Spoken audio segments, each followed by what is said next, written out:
যে আমরা সেমিফাইনাল থেকে খেলা শুরু করব, এর আগে খেলবোই না। তাদের জ্ঞাতার্থে জানাতে চাই, ব্রাজিল ফাইনালি খেলেছে 7 বার, আপনারা সেমিফাইনালে 7 বার যাইতেই পারেন নাই। এই হচ্ছে আপনারা।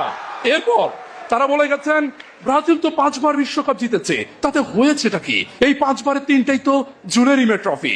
আপনাদের কাছে প্রশ্ন, এই যে 5 বারের 3টাই জুলেরিমে ট্রফি, ওই ট্রফিগুলোতে আপনারা কি খেলেন নাই? আপনারা কি ডাগআউটে বসেছিলেন? আমার উত্তরটা আমি দিচ্ছি, ওনারা খেলেছিলেন। ওনারা ওই 3 বারের 3 বারই খেলেছিলেন। থুক্কু, ওনারা 3 বার খেলতে পারেন নাই, ওনারা 2 বার খেলছিলেন। একবার কেন পাবেন না?